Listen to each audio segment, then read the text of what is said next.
analisis dan evaluasi operasi Zebra Rencong 2018. Jadi Pak, ini kegiatan operasi Zebra Rencong sudah berlangsung, sudah berakhir, maaf. Nah, setelah pelaksanaan operasi Zebra Rencong 2018 ini, bagaimana menurut Anda penilaiannya? Apakah ini meningkat atau menurun? Baik, tadi pelanggaran meningkat untuk penindakan. Hasil ANEF, analisa dan evaluasi kita 2018 untuk Laka Lantas, itu jumlah kecelakaan berimbang selama kurun waktu operasi Zebra. Jadi jumlah kecelakaan itu 37. Untuk korban ada penurunan di 2018. Jadi untuk yang meninggal dunia, dari 37 jumlah kecelakaan, itu korban meninggal dunia 24 jiwa selama operasi Zebra. Sementara di 2018, kan tadi itu 2018 ada penurunan 38%, yaitu sekitar 15 jiwa yang meninggal dunia. Berarti 2 hari jauh menurun daripada 2017, itu yang meninggal dunia. Sementara untuk luka berat, 2017 itu ada 9, 2018 ada 10, itu peningkatan. Ada satu kasus satu korban yang meningkat. Sementara untuk luka ringan, korban luka ringan, 2017 itu ada 49, 2018 47 jiwa yang luka ringan, ada penurunan sekitar 4%. Artinya disiplinnya bagaimana? Alhamdulillah ada peningkatan lebih disiplin, baik disiplin dari pengendara roda 2 maupun roda 4. Ini tidak terlepas daripada kesadaran pengendara yang sudah mulai berubah. Kesadaran juga dimulai dari rumah tangga, dari rumah sendiri. Terutama penggunaan sepeda motor lebih tertib ya, untuk anak-anak yang di rumah yang belum waktunya bawa sepeda motor, karena rata-rata kan di roda 2 yang banyak kecelakaan. Dan alhamdulillah ada peningkatan dan kesadaran di lalu lintas. Sebenarnya kalau untuk tahun produksi sepeda motor nih contohnya Pak ya, apakah ini juga menjadi satu alasan seringnya terjadi kecelakaan Pak mungkin? Itu salah satu faktor yang sangat dominan. Jadi jumlah kendaraan bertambah, jumlah manusia bertambah. Jelas. Sementara pertumbuhan jalan kan sedikit sekali.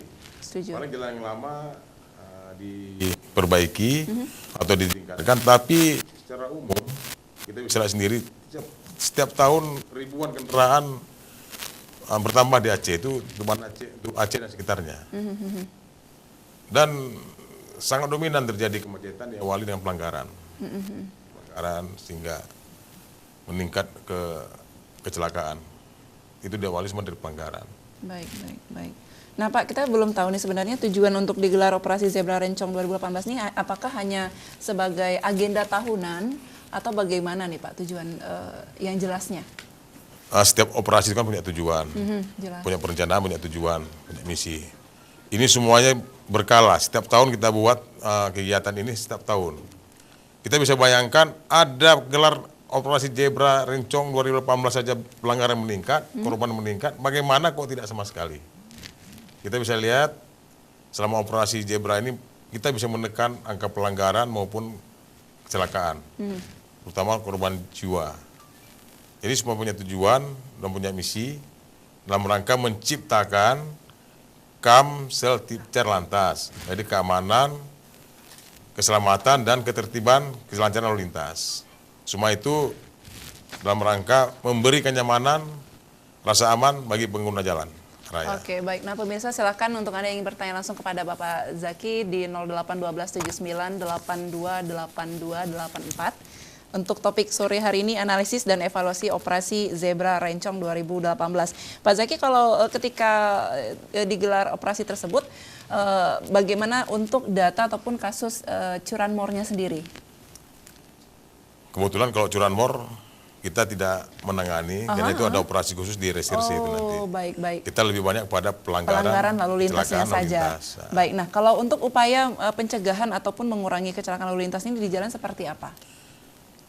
Terima kasih, itu pertanyaan cukup bagus ya. Jadi kita, khususnya saya sendiri dari Dik Yasa dan rekan-rekan kami di Parakasat Lantas seluruh Aceh, Kita punya program bagaimana mendidik anak-anak kita usia dini mengenalkan lalu lintas. Dari situ kita udah mulai. Jadi pada saat dia nanti beranjak SMP, dia sudah punya dasar. Punya dasar bagaimana tertib lalu lintas, bagaimana waktunya mengendarai sepeda motor, apakah saya sudah waktunya mengendarai sepeda motor atau belum. Iya. Jadi itu sudah kita isi dari usia dini. Semuanya dalam rangka memberi dia edukasi, semua menciptakan yang tadi saya bilang tadi, Kamsel Tito Lantas, keamanan, keselamatan, dan ketertiban dalam lalu lintas. Nah, pemirsa seperti kita ketahui bahwasanya yang berusia 17 tahun ya Pak ya minimal Iya. sudah mempunyai SIM untuk bisa mengendarai sepeda motor ataupun mobil ya. Jadi kalau misalkan terdapat ini pelanggaran dari anak-anak nih Pak, anak-anak SMP, SMA yang alasannya paling klasik sih Pak, karena nggak ada yang ngantar misalnya. Ini apakah juga polisi memberikan dispensasi khusus untuk anak-anak sekolah? Emang ini dilematis ya, dilematis. Dan kita pun oleh pimpinan juga mengambil kebijakan, Iya. kearifan lokal. Banda Aceh beda dengan Jakarta, Banda Aceh beda dengan Medan. Tapi kita bersyukur dengan pemerintah daerah sudah menyiapkan transportasi gratis, dimulai dengan Trans Kutaraja. Kemudian ada juga mobil-mobil pengumpan yang gratis. Itulah tujuan pemerintah, tidak hanya ada aturan yang melarang, ada regulasi yang melarang anak-anak membawa sepeda motor yang belum cukup umur. Pemerintah juga menyediakan kendaraan gratis. Di sini sebenarnya kalau orang tuanya patuh akan keselamatan anaknya, dia tidak akan sembarangan memberi sepeda motor kepada anaknya dengan pengawasan ketat. Karena anak-anak SMP, SMA ini masih darahnya panas, ada yang Ngebut. pantang dia ajak balap-balapan, buka helm, ngebut. Nah, kita lihat baru-baru ini saya nggak sebutkan namanya, diulili, senggol dikit, pecah kepala. Baru dia langsung. Udah banyak sekali itu. Kita nggak etis menyebutkan orangnya, tapi itu hampir tiap hari ada kejadian. Tentang kenakalan remaja, tadi Bapak menjelaskan seperti balap liar nih Pak, tidak menggunakan helm, mungkin juga surat-suratnya juga tidak lengkap ya Pak ya. Bagaimana ini juga bisa diproses hukum, dipanggil orang tuanya, atau bagaimana nih Pak Zaki? Tetap, jadi kita proses dengan tilang ya.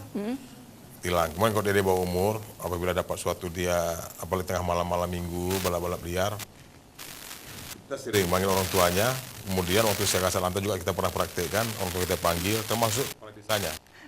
Kepala desanya juga. Supaya ada efek jerah, supaya ingat orang tuanya tuh kalau anaknya buat pelanggaran berat, itu balap liar termasuk pelanggaran berat. Betul. Nah, sehingga merepotkan sampai ke kepala desanya. Dia harus seolah-olah bertanggung jawab kepada warganya. Sehingga di sini kita ciptakan ada rasa tanggung jawab seluruh kampung itu kepada ada anak kita yang di bawah umur. Jadi ada rasa kapoknya juga Iya, ya Pak ya? ada efek jerah namanya. Ada efek jerahnya juga, benar sekali. Tidak hanya ditindak tegas sesuai hukum yang berlaku yang ada di Indonesia, bahkan juga ada di Aceh. Untuk anak-anak yang berusia remaja juga yang sering meluangkan waktunya untuk balap liar, apalagi yang tadi disampaikan oleh Bapak Zaki, tengah-tengah malam ini juga akan ditindak tegas juga ya Pak Zaki ya. Benar sekali. Ini mungkin karena kurangnya kesadaran orang tua ya, ataupun remaja itu sendiri dalam berlalu lintas. Nah, adakah edukasi ataupun sosialisasi kepada mungkin orang tua si pelanggar? Ini termasuk anak remaja nih Pak, kita berbicara kenakalan. Nah, orang tuanya mereka juga diberikan sosialisasi, edukasi, dan bagaimana untuk menimbulkan kesadaran dalam berlalu lintas Pak. Sebenarnya nih akibat kelelahan ini semua lalai nih. Orang tua lalai kepada anaknya lalai akan peraturan yang dikangkangi, sehingga diawali dengan tadi saya bilang tadi pelanggaran. Karena setiap kecelakaan itu diawali dengan pelanggaran. Jadi saya menghimbau terus kepada orang tua, mari kita sama kita sama-sama menjaga anak kita. Yang belum waktunya naik sepeda motor jangan diberikan. Kita antar dia ke sekolah. Kita arahkan dia, kita ngawasi dia. Dia itu kan penerus kita, generasi penerus bangsa, masih usia dini. Kalau dari kecil sudah nggak patuh, bagaimana ke depannya lagi? Dari awal yang kecil-kecil dulu. Tapi pelanggaran usia membawa sepeda motor belum waktunya juga pelanggaran berat. Itu masuk bagian 7 pelanggaran berat di bawah usia, kemudian menggunakan HP lagi bersepeda motor, melawan arus, itu pelanggaran berat. Baik, baik, Iya. baik. Saya baru tahu nih handphone ternyata juga menjadi Iya, penyebab betul. faktor utama kecelakaan Betul yang sekali. ada di jalan raya. Kita kadang-kadang menggunakan HP saking pentingnya HP entah masuk entah benar tangga, ada helm, colok di sini, ya kan? Kalau dia pakai handsfree masih lumayan kan? Iya. Pakai di sini, halo, katanya, ngomong sendiri. Iya, iya. Ini yang berfatal. Sehingga kadang-kadang dia sambil pegang HP, tahu-tahu udah nabrak orang. Astagfirullah, baiklah. Nah, untuk hak untuk sebagai pengendara yang kemudian entah mereka ditilang atau ditegur oleh petugas di jalan raya, Pak, mereka punya hak khusus nggak sih, Pak? Mungkin dengan meminta surat perintah tadi untuk diperlihatkan kepada polisi sebelum si pelanggaran ini ditilang gitu, Pak? Silakan, tidak masalah. Itu hak daripada warga negara menanyakan kepada polisi, Bapak razia ini resmi apa tidak? Itu hak. Ya. Dan polisi juga setiap ada kegiatan rutin di jalan, baik operasi rutin maupun operasi khusus, misalnya operasi rutin hari-hari, operasi khusus itu Zebra Rencong kemarin, itu masuk operasi khusus. Dilengkapi dengan dokumen, kemudian ada surat perintah, nama-nama petugas juga lengkap situ. Bisa bertanya, nggak masalah. Bisa. Ini Bisa. tidak melanggar aturan ya, Pak, ya? Enggak ada. Itu makanya dilengkapi. Sehingga begitu ada bertanya, ini dia. Oke, baiklah. Jadi kita bisa melihat mana operasi yang memang benar-benar digelar ya, Pak, ya? Iya. Sesuai dengan izin perintah. Nah, kemudian targetnya nih, Pak. Target untuk dilaksanakan operasi Zebra Rencong 2018 kemarin, ini sasarannya anak-anak tadi, Pak, ya? Benar, jadi ini bagian dari operasi. Betul? Karena setiap operasi itu kan ada sasarannya. Ya. Kalau kita dalam lalu lintas ini ada sasarannya terhadap kendaraan, orang, dan barang yang dibawa. Juga kita periksa itu. Kadang-kadang kita kan gabungan. Iya, iya. Dalam gabungan itu, dalam pemeriksaan, misalnya kita operasi Zebra. Di situ juga kita ada dari Satreskrim juga ada. Dia membantu polisi. Kalau ada mobil pribadi yang mencurigakan membawa narkoba, itu mereka turun. Ada di situ juga dalam satu tim. Baik, baik. Jadi nggak hanya surat-surat aja, termasuk barang-barang yang dibawa juga. Kalau ada mencurigakan, kita periksa. Nah, ini menarik sekali soal narkoba, misalkan barang-barang yang haram tersebut ya, Pak, ya. Benar sekali. Kita melihat di jalan nasional ataupun di perbatasan antara Aceh dan juga Sumatera Utara nih, Pak. Ini kan sering terjadi yang namanya penyeludupan narkoba, bahkan besar-besaran, terang-terangan juga nih, Pak. Nah, ini bagaimana untuk proses hukumnya sendiri, Pak? Jadi gini, ini pertanyaan yang cukup super lah ya. Kita lihat di jalan, kalau polisi pakai preman, mencurigai kendaraan, menyetop kan nggak mungkin dia berhenti. Kecuali udah jelas dia dikejar dalam hal suatu pelanggaran kesalahan kriminal. Tapi polisi lalu lintas dalam razia dia bisa menyetop kendaraan, kemudian ada dicurigai dia bisa nyetop, kemudian kita menggunakan 3S, Nyum Sapa Salam, silakan turun, periksa. Kalau dia berbahaya, periksa barang-barang. Dan ini sudah banyak anggota lantas yang mendapat narkoba di jalan sambil melaksanakan tugas rutin. Dan mereka diberi apresiasi oleh pimpinan,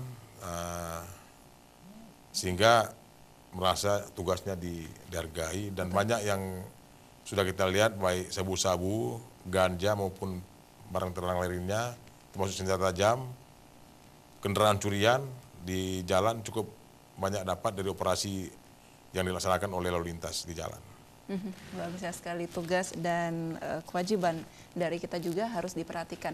Nah, baik pemirsa, mungkin ada yang ingin bertanya seputar analisis dan evaluasi operasi Zebra Rencong 2018, silakan menelpon di nomor telepon yang tertera di layar televisi Anda ya. Mungkin ada yang mau menginformasikan tentang adanya tindak kriminal di lingkungan Anda, silakan langsung menelpon untuk bertanya langsung kepada Bapak Zaki. Pak, boleh cerita sedikit nggak sih Pak? Mungkin ada momen lucu saat operasi Zebra Rencong kemarin, Pak?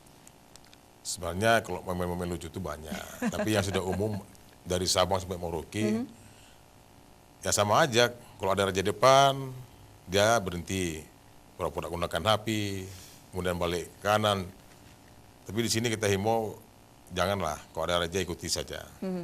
Kalau dia tiba-tiba mutar arah balik kanan, ada kendaraan di belakang, dia akan fatal bagi si pengendara tadi. Yang boleh dan juga tidak boleh dilakukan. Tidak boleh dilakukan demi keselamatan. Iya. Makanya polisi itu setiap razia ada papan petunjuk depan ada razia, dan kita razia pun tempat yang aman bagi petugas, aman juga bagi pengendara baik roda 2 maupun roda 4. Nah, ini sebagai bahan evaluasi Pak, apa yang menjadi PR yang mungkin belum terrealisasi dalam tugas kepolisian saat ini?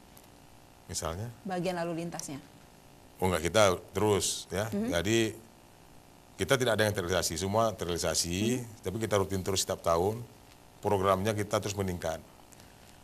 Untuk peningkatan kesadaran warga pengendara dalam berlalu lintas, jadi kedepannya oleh Korlantas ada namanya program unggulan, akan dibentuk nanti setiap kabupaten dimulai minimal 1 kampung tertib lalu lintas. Oke, kampung tertib lalu lintas. Iya. Seperti apa ini Pak? Jadi gini, misalnya nanti kita serahkan kepada Kasat Lantas bekerja sama dengan pemerintah daerah, baik dengan kecamatan, mana kampung yang siap untuk digalakan tertib lalu lintas. Tentunya yang punya padat penduduk, misalnya kampung A misalnya, dibuatlah tertib lalu lintas. Di situ kita libatkan warga setempat. Dari dia sendiri, dari dia untuk dia. Di kampung ada tua lapan, kepala pemuda, kita Ikutsertakan mereka. berdayakan. Oke, baik. Polisi hanya mensosialisasikan. Ya. Sementara sanksi hukum apabila melanggar hanya pendekatan emosional. Oke, baik, kita tahan dulu ya Boleh, Pak ya. boleh. Halo, Assalamualaikum, selamat sore, dengan siapa? Dengan Pak Saleh nih, salam. Iya, silakan Pak Saleh di Darussalam. Sehat ya Pak Ya. ya? Pak Saleh ingin punya pertanyaan? Ya, pertanyaan saya mau tanggapi. Saya lihat dalam operasi Zebra ini memang drastis. Tapi pemakai knalpot brown itu tambah banyak. Nah, itu kan satu apa yang berbeda-beda. Apalagi kalau kayak kami di Darussalam ini, ketika salat Jumat itu di depan Masjid Tengku Cik di Jamnyong itu, anak-anak pada dengan knalpot brown itu. Nah, jadi nggak pernah dia apakah dia musalah Jumat dengan knalpot brown atau enggak. Nah, udah itu satu lagi Pak, tentang penegakan hukum masalah narkoba. Masalah narkoba sebenarnya kalau kita pikir-pikir itu nggak selesai. Iya, betul. Tapi kalau kita selesaikan itu mungkin cepat selesai. Caranya begini Pak, dulu negara telah membuat undang-undang hukuman mati terhadap pengguna dan pemakai narkoba. Betul. Kenapa undang-undang itu tidak dijalankan? Nah, itu kalau pengguna narkoba sebenarnya kalau sudah belajar daerah itu lebih baik itu mereka itu hukum gantung itu. Kalau dia apalagi dia datangnya Islam. Jadi hukum gantung itu seperti masa ikan narkoba. Anaknya aja yang berzina itu dihukum cambuk 100 kali. 100-nya sudah meninggal dunia. Tapi masih dihukum. Nah, itu. Itu kenal muda itu modal pokok itu kuburannya ada sekarang kompleks. Baik, ya. Itu Apa ini di kompleks Kerkop. Terima kasih. Baik, terima kasih. Waalaikumsalam, luar biasa sekali. Terima kasih banyak untuk Pak Saleh di Darussalam. Ini tentang knalpot ya, benar. Ya. Baik, ini ya di saat jam-jam sholat pagi, sholat Jumat nih Pak. Ya. Terima kasih Pak Saleh Darussalam. Pertanyaan Bapak cukup menyentuh, dan tadi juga saya sudah singgung masalah balap-balap liar yang rata-rata digunakan oleh anak-anak kita yang masih usia SMP, SMA, dan apa yang Pak Saleh alami itu juga kita rasakan. Ya. Bukan Pak Saleh aja, apalagi waktu sholat Jumat sangat mengganggu. Ya. Padahal di situ tahu ada masjid. Inilah yang jadi tanggung jawab kita untuk anak-anak kita. Rata-rata masih usia di bawah 17 tahun itu yang balap-balap itu. Apalagi waktu Jumat, kita mau razia waktu Jumat juga nggak etis. Ya. Mereka tuh nggak ada petugas, dia balap. Kemudian Pak Saleh, saya sangat sependapat dengan Bapak, apa yang Bapak sampaikan, masalah knalpot tadi. Udah cukup banyak kita buka Pak, kita buka, kita ketok, besok muncul lagi knalpot blank tadi. Di sinilah peran orang tua. Peran orang tua juga harus menjaga anak-anaknya, jangan sampai dia nggak ngecek. Yang tahu kasih sepeda motor, kasih uang tanpa dicek penggunaannya kemana. Ya, mungkin juga ini saran dari Pak Saleh mungkin juga ya. Cukup bagus dan mewakili. cukup mewakili. Iya, mewakili di masyarakat Dan juga. sangat mengena. Dan ini hari-hari kita dengar sendiri. Mungkin bisa dirazia di toko-toko penjual knalpot, Pak, mungkin. Kita langsung ke akar-akarnya gitu ya. Itu udah kita usahakan. Mereka ini kadang-kadang belinya standar, tapi dia rombak sendiri. Oke. Rombak sendiri, karena knalpotnya dirombak sendiri. Kemudian jadi seperti Pak Saleh bilang tadi, masalah narkoba, ini sudah di lingkungan kita sudah cukup banyak sekarang narkoba. Tapi kita kan negara hukum. Hukuman mati masih ada, tapi ada proses hukum. Proses hukumnya berjenjang dari pengadilan negeri, dia bisa banding, karena kita negara hukum. Dan cukup banyak udah yang baik pengedar, pengguna ditangkap. Tapi nggak jera-jera juga. Inilah peran kita, seperti kita juga ada Kepolisian Republik Indonesia, lalu lintas, kemudian untuk edukasi di jalan raya dimulai dengan usia dini. Dalam pendidikan lalu lintas ini kita juga memberi pelajaran tentang narkoba. Bahaya narkoba tetap kita dampingi dalam rangka membina adik-adik kita. Ya, mungkin dengan maksud dari Pak Saleh mungkin dengan hukumnya yang belum tegas Pak di Indonesia tentang untuk narkobanya sendiri Pak.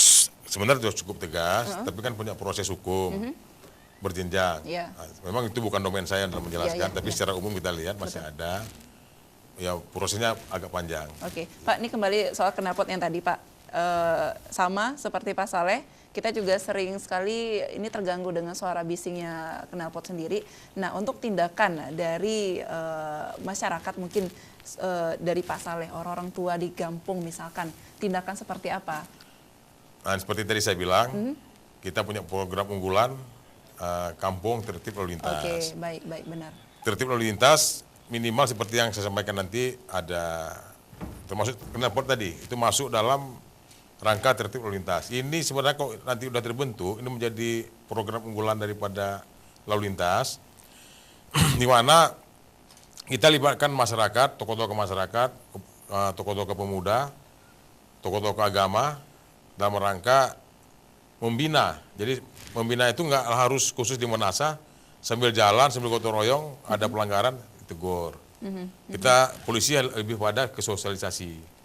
Sementara sanksi hukumnya lebih condong kepada sanksi hukum adat atau emosional kampung tersebut, apakah ditegur atau diumumkan di Manasa, itu diserahkan kepada kampung. Sehingga hal tersebut lebih menyentuh, lebih mengena. Kalau anak-anak ini pelanggaran dari kampung udah ada teguran, udah ada sanksi hukum di kampung, dia berpikir 7 kali untuk buat pelanggaran. Dari situlah kita memulai dari diri kita sendiri di kampung, kemudian kita keluar dari kampung menuju tempat kerja atau tempat-tempat lain, kita udah punya standar untuk tertib lalu lintas. Baik. Nah, nanti kita akan kembali lagi untuk membahas tentang kampung tertib lalu lintas ya Pak Zaki ya. Benar. Dan untuk Anda juga pemirsa, kita masih menerima telepon nanti di segmen terakhir. Jangan kemana-mana, tunggu saja di Halo Kamtibmas.